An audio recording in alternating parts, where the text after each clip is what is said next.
Second film केम साजिश।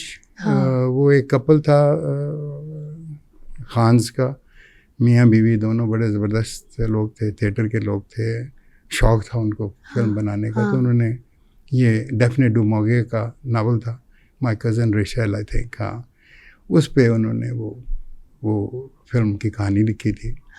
And we did that in Sri Lanka. जब मैं श्रीलंका में कर रहा था वहाँ पे मेरी मुलाकात एक ग्रुप के साथ हुई, who were doing international movie over there in English language.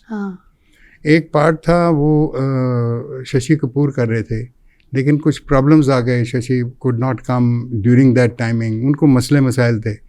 I met that director in a dinner at Gamini Fonseka's house. तो वो मुझे कहने लगे कि भाई आपको हम ऑडिशन करना चाहते हैं, राम का रोल है, सीता राम जो। So I played Ram. I got selected for that also. Oh wow, अच्छा. And it was a great experience working with international people.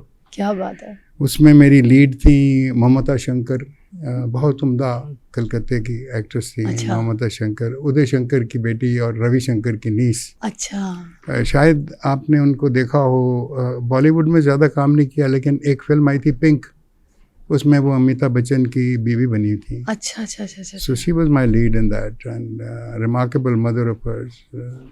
So इस तरह एक सिलसिला जारी रहा। लेकिन मैं जो कहना चाह रहा हूँ कि हमारी सीखने की जो थी वो बहुत ज़्यादा थी, सीखने की चाह जो हमारी। अच्छा, मगर आपने काम बड़ा गोरा काम किया है। मैं देख रही थी जब आपने इंटरनेशनल काम कह लें आप, मतलब मैंने अपनी पहला सीरियल बनाया, वो गोरा सीरियल लगता है, वो अब नेटफ्लिक्स लेवल का सीरियल है, सोफिया। कभी देखिएगा, आजकल बड़ा पॉपुलर हुआ, छोटे छोटे उसके स्निपेट्स चलाते हैं। But at that time probably because that was the first serial privately produced to run on TV, PTV, क्योंकि PTV तो अपनी प्रोडक्शन चलाते थे, वो बाहर से तो लेते नहीं थे। But I somehow the other convinced them that it is time that you should buy house production, अपने आप चंद प्रोडक्शन हाउसेस के हाथ मजबूत करें। You are going 24 hours a day and you require good material coming on। तो फिर PTV ने ये बाहर से काम लेना शुरू किया। जी, ये सोफिया वाज द फर्स्ट। मुझे इतना याद है कि मेरे वालिद जब इस दुनिया से कूच कर रहे थे, रफ़ी पीर साहब, तो मुझे उनके लास्ट वर्ड्स याद हैं हॉस्पिटल में। ही सेड, अभी तो हमने सीखा है, अभी हमें बुला रहे हो।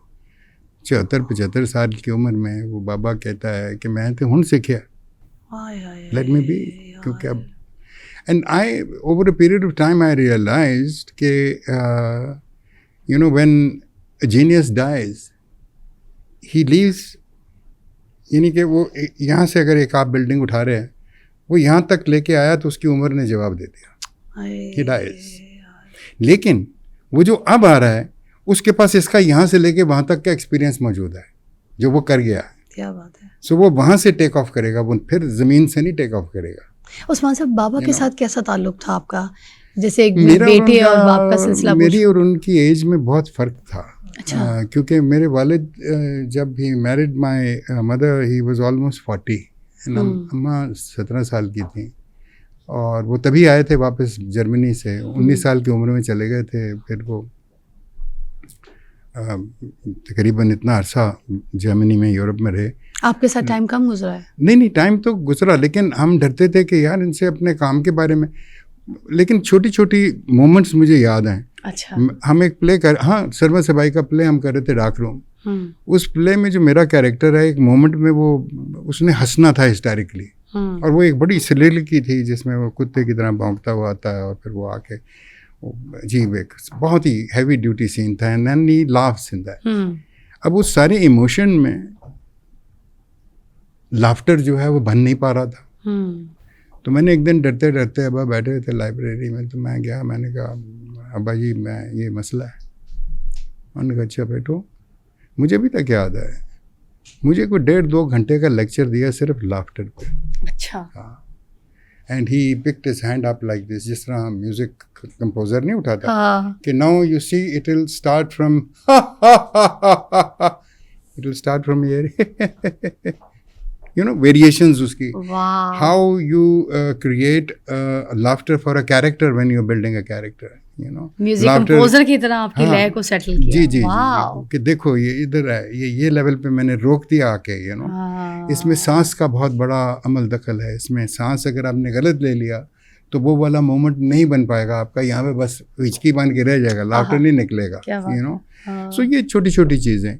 फिर जिस तरह हम जब गए श्रीलंका, तो हमें इल्म नहीं था कि श्रीलंका में अगर फिल्म बनती है तो किस नहज की बनती है। मुझे सिर्फ इतना पता था कि मेरे ऑपोजिट जो खातून ने श्रीलंकन हीरोइन साइन की हैं, मालिनी फोंसेका, उनका हमने बड़ा सुना था कि फलाना अवार्ड, तो London film festival, Moscow film festival, यहाँ से अवार्ड, शिकागो फिल्म फेस्टिवल, बड़ा नाम था, बड़ा उस खातून का नाम था। और वो मैं था कोई 22 साल का, वो उस टाइम पे थी कोई 29-30 साल की होंगी। अच्छा, हाँ, but she was a great actress, you know. फिर हम उसको देखना चाहते थे, राइट। तो अब हम अपने जो क्रू में से कईयों को मैंने कहा यार चल के एक श्रीलंकन फिल्म देखें, मालनी की। हाँ, नहीं, वो इंडियन फिल्में देख रहे थे, क्योंकि पाकिस्तान में इंडियन फिल्में चलती नहीं थी उस ज़माने।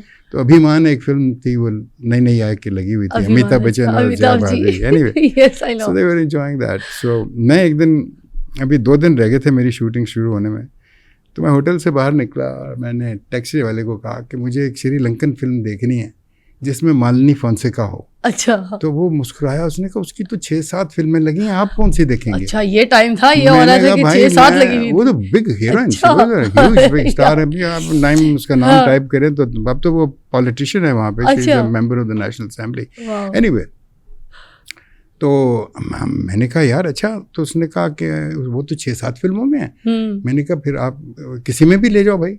उसने एक सिनेमा घर के बाहर उतारा हमें, हम जाके टिकट खरीद के बैठ गए। फिल्म खत्म हो गई, लोग बाहर निकल गए, हम सीट से उठ ही नहीं सके। परेशान हो गए कि ये फिल्म इस मुल्क में। तब तक हमने, ठीक है, इंडिया कुछ बना रहा था आर्ट सिनेमा, लेकिन बहुत बोरिंग फिल्में थी, बहुत टीडियस थी। Some of them were very good, लेकिन ये लेवल जो हमने श्रीलंका में देखा, तब it was like a world international standard. He was one of the directors. I didn't know at that time कि ये कौन बला है जिसकी फिल्म हम देख आए हैं। अब एक्साइटमेंट में हम वापस आए अपने होटल। हमने गेस्ट रिलेशन से पूछा कि भाई ये कौन आदमी, किसने उन्होंने कहा लेस्टर जेम्स पीरिस की फिल्म देख के आया है। कौन है, कितने रहता? उसने कहा हॉस्पिटल कहते कि ये होटल के साथ जो लेन अंदर जा रही है उसमें तीसरा घर लेस्टर का है।